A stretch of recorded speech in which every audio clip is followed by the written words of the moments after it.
On the border between Massachusetts and Rhode Island sits the quaint town of Fall River, Massachusetts. Settled in 1656 and incorporated into a town in 1803, Fall River became an important manufacturing town, largely due to its location at the entrance of the Taunton River into Mount Hope Bay. By 1868, Fall River was the leading textile city in America, with over 500,000 total spindles in various factories around the town. By the early 1870s, there were more than 1 million spindles in operation, making Fall River the second largest print cloth production city in the world behind Manchester, England. By 1892, Fall River had almost 80,000 citizens, and one of the wealthiest was Andrew Jackson Borden. A native of Fall River, Borden's assets included holdings in several of the local textile mills and banking houses. Borden lost his first wife, Sarah, in 1863, so by 1892 he was married to his second wife, Abby, who he married in 1865 when she was 37. Abby became the stepmother to Andrew's 2 children.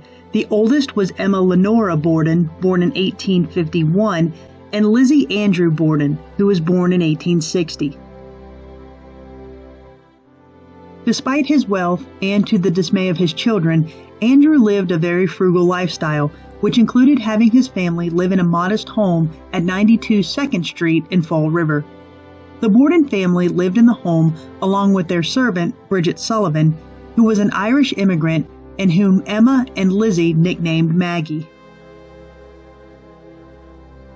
There were 2 doors leading into the house, but the main door opened into an entranceway, to the left of which was a door leading into a spacious parlor that was used for entertaining guests and for discussing business. A second doorway allowed access to the sitting room from the parlor, but should those doors be closed, the sitting room could also be accessed by going through the entranceway. The sitting room held a fireplace, 2 armchairs, and a couch, and was also used for entertaining guests. Connected to the sitting room was the kitchen, which also had a hallway leading to the back stairway as well as to the back door of the house. Adjacent to the kitchen was the dining room, where the Borden family would have their daily meals and where business could also be conducted. These rooms made up the entirety of the first floor of the house, and returning to the front door entranceway allowed access to the house's main staircase, which led to the second floor bedrooms and closets. Ascending the staircase allowed access to 4 bedrooms, the largest of which was the guest bedroom that was directly at the top of the stairs. This guest room was used by any out-of-town guest staying with the Bordens, and it was a room that was visible to any person walking up the staircase. This room was well decorated with a large bed as well as a desk, bureau, dresser, and other pieces of furniture. Immediately adjacent to the guest bedroom was the doorway that allowed access to the bedrooms belonging to Lizzie and Emma. Although Lizzie was younger, she had the larger of the 2 rooms. Emma's bedroom, which was the smallest in the house, could only be accessed by walking through Lizzie's bedroom. The upstairs also held the master bedroom of Andrew and Abby, and rather than going through their daughters' rooms, the couple would access their room by using the back stairway, which descended into the kitchen area. The 3rd floor was also accessed by the back stairway, and it had a sitting area as well as the bedroom belonging to the maid, Bridget Sullivan.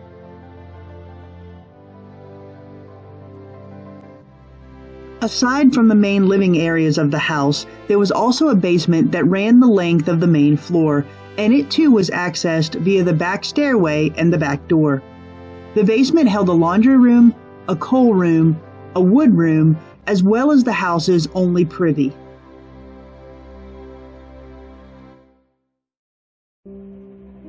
It was on the morning of August 4th, 1892, that this quiet house at 92 2nd Street in Fall River, Massachusetts, became the scene of the most enduring murder mysteries in the history of the United States. At approximately 9 a.m., the servant, Bridget Sullivan, saw Abby Borden go up the main stairway to the guest bedroom. Sometime between 9:30 and 10 a.m., an unknown person, using a hatchet, struck Abby Borden multiple times in the back of the head, killing her almost immediately. Her body was later found lying on the floor between the bed and the bureau. At 10:40 a.m., Andrew Borden returned home from errands, but he had trouble unlocking the front door. Bridget let him in, and he later went into the sitting room to lay down on the couch. Between 10:55 and 11 a.m., Andrew was also struck on the head multiple times with a hatchet, killing him almost instantly. At 11:10 a.m., Lizzie found Andrew's body, and she yelled out to Bridget, "Someone has killed Father." The fact that Abby was killed first was determined through body temperature and witness statements. During the investigation, it was determined that Abby had been struck 19 times in the head with the hatchet, while Andrew had been struck in the head 10 to 11 times. Although other suspects were briefly considered, the 32-year-old Lizzie Borden was arrested on August 11th for the murder of her father and stepmother. The trial of Lizzie Borden became the media sensation of the time, with newspapers from around the country reporting every detail of the trial, which included multiple witnesses and even the skulls of Andrew and Abby being presented as evidence. Prosecutors claimed that Lizzie was the only person with opportunity and motive to kill her parents. However, the defense claimed that the lack of blood spatter and other physical evidence proved Lizzie's innocence. On June 19, 1893, a jury of 12 men found Lizzie Borden not guilty of murdering Andrew and Abby Borden. Although found not guilty in a court of law, public perception was that Lizzie was probably guilty of the crimes. To this day, the house where the two unsolved murders occurred in 1892 is considered one of the most haunted locations in the United States. Soul Sisters Paranormal decided to investigate this infamous location to determine for ourselves if the former Borden family home really is haunted. It's still there? Yeah. Can you come touch me? It's safe and you're okay. My hand is actually cold. Wow. Like it just got cold all of a sudden? It just feels like it's been in the breeze. Wow.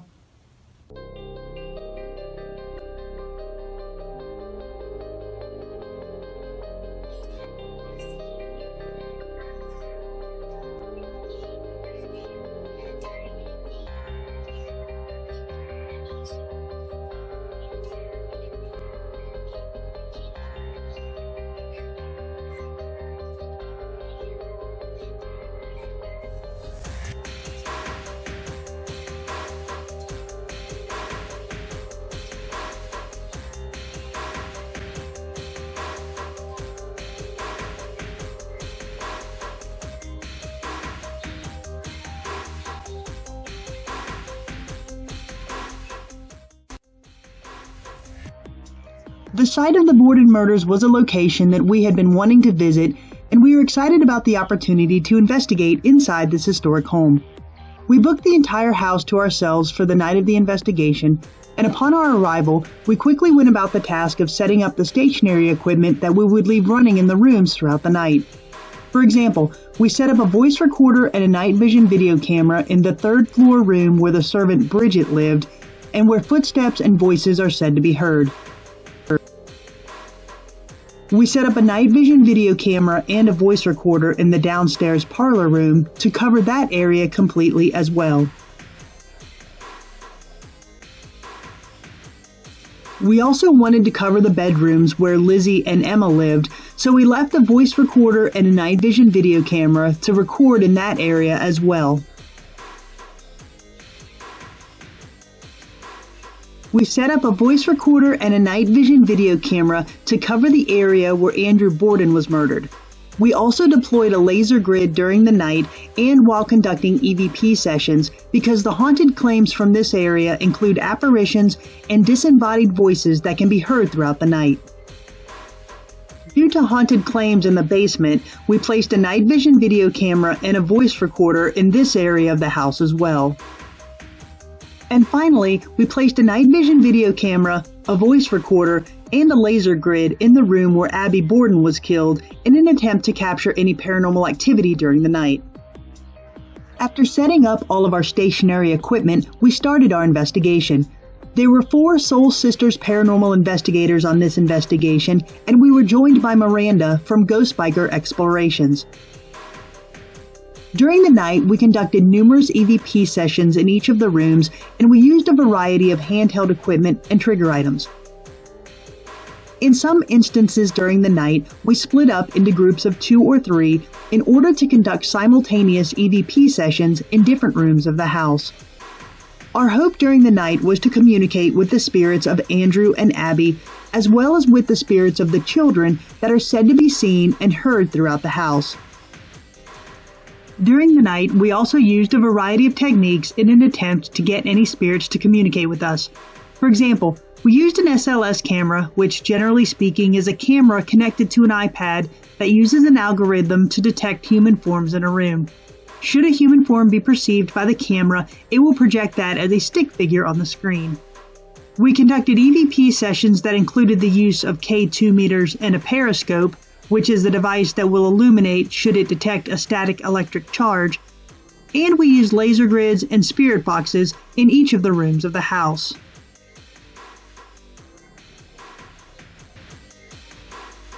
Our investigation of the house lasted almost 6 hours, after which we all slept in different rooms in the hopes that all of our stationary equipment would capture paranormal activity during the time that we slept. After sleeping for a few hours, we collected all of our stationary equipment and started tackling the process of reviewing all of the footage that we had captured during the night.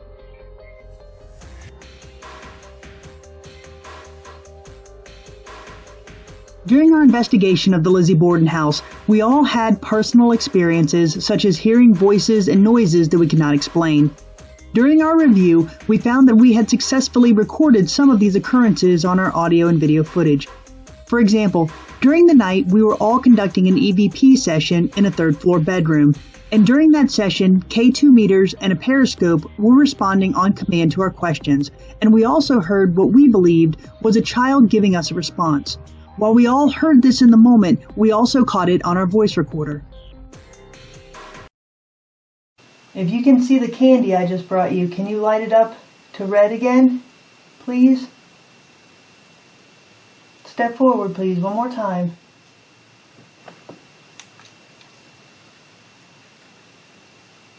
Thank you. Good job. Thank you, sweetheart.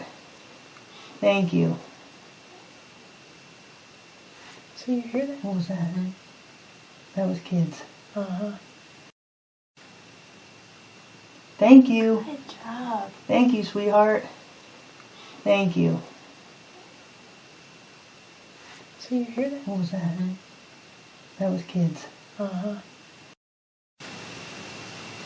Thank you. Good job. Thank you, sweetheart. Thank you. So you hear that? What was that? That was kids. Uh-huh. Another piece of audio evidence was also captured, and this time it was what we believe a man's voice. After Jenny asked the question, "Are there any adults in the room?" the camera in the far corner captures the following response. Is there anybody else in here besides the children? Do we have any adults in the room?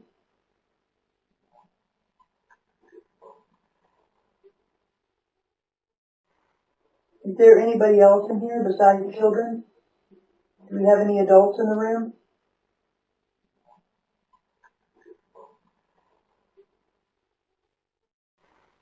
Is there anybody else in here besides the children? Do we have any adults in the room?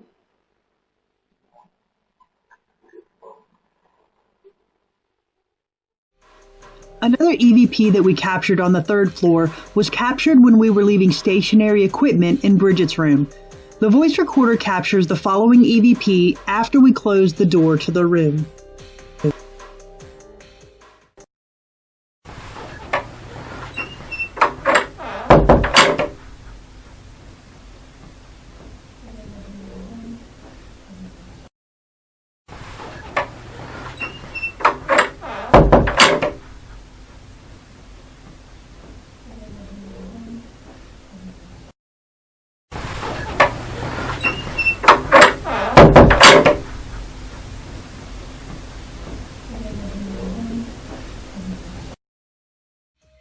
During the night, we were all conducting an EVP session in Bridget's third-story room, and we had several pieces of handheld equipment with us during that time.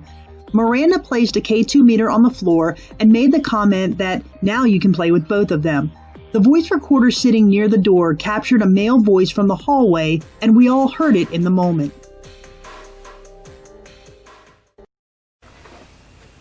Now you can play with both of those. So they should. What was that? They should go. Did you hear a man's voice? Yeah. Now you can play with both of those. So they should. What was that? They should go. Did you hear a man's voice? Yeah. Now you can play with both of those.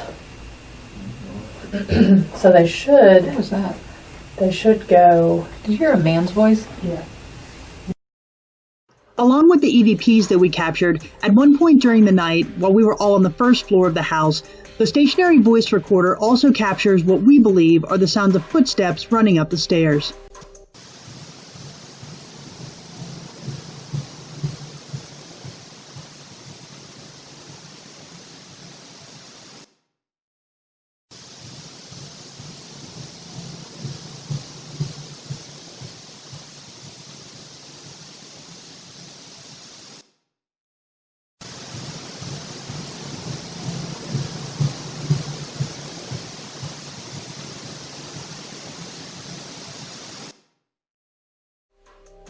During the night, Miranda and I were changing out batteries in some of the equipment that we had left running in the room where Abby was murdered. Although Jenny was standing on the stairway landing, the voice recorder that we left in Lizzie's room captured an EVP of an unknown person during that time.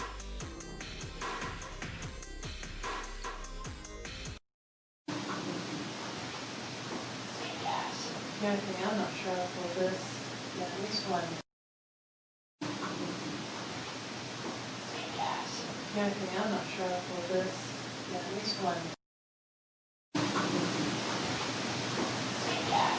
Yeah, I'm not sure of this. Yeah, this one.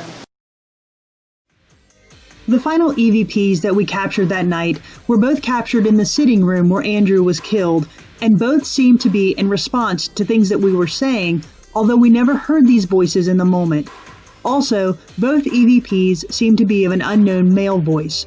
For the first one, Jenny and Cara were sitting in the room and they were discussing the differences between the Lizzie Borden House and the Villisca Axe Murder House, which we investigated last year. After Cara makes the comment that being axed to death would be a horrible way to die, the voice recorder in the room captures the following EVP. This is our second axe murder house. Right. Villisca, we had some good stuff. That just seems like a horrible way to go. Yeah. This is our second axe murder house. Right. Villisca, we had some good stuff. That just seems like a horrible way to go. Yeah. This is our second axe murder house. Right. Villisca, we had some good stuff. That just seems like a horrible way to go. Yeah.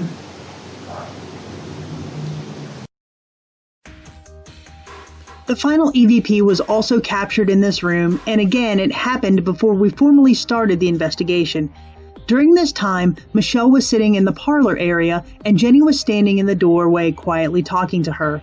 The voice recorder that was left in the sitting room captured the following EVP.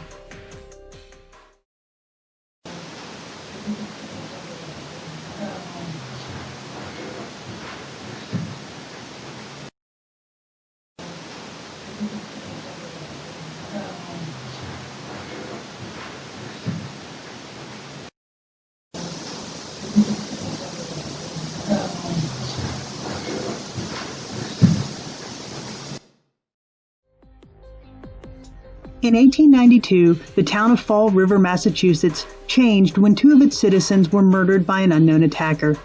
The deaths of Abby and Andrew Borden forever linked this quaint town of Fall River to this crime, and it forever changed the town as well as those associated with the case. Although details of her life after the trial are sparse, what is known about Bridget Sullivan is that the Borden's former maid moved to Montana after the trial, where she married and where she lived until she died in 1948. During the investigation, it was determined that Abby was murdered first and then Andrew.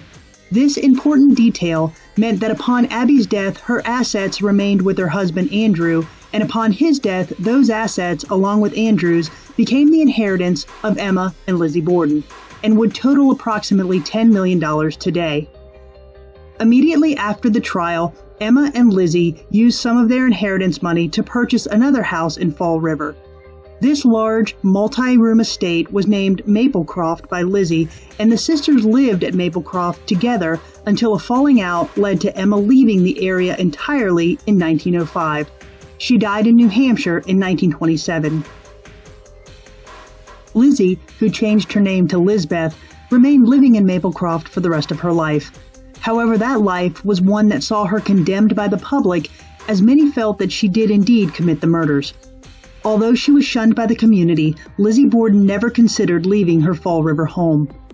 Upon her death, Lizzie Borden left the bulk of her estate to the Animal Rescue League of Fall River, stating in her will that she had always been fond of animals and that their need is great and there are so few who care for them. Lizzie Borden died in 1927 at the age of 66. She is interred at the Oak Grove Cemetery in Fall River, along with her father, mother, stepmother, and sister Emma, who died 9 days after Lizzie. Lizzie Borden's headstone simply reads, Lizbeth. The house on 2nd Street where the murders occurred is now a bed and breakfast, and over 10,000 people a year visit this historic location. Inside are physical reminders of the Borden family and of what happened in 1892, but it seems that there are spiritual reminders as well, for it seems that spirits are still very much a part of the house where their murders are still very much unsolved.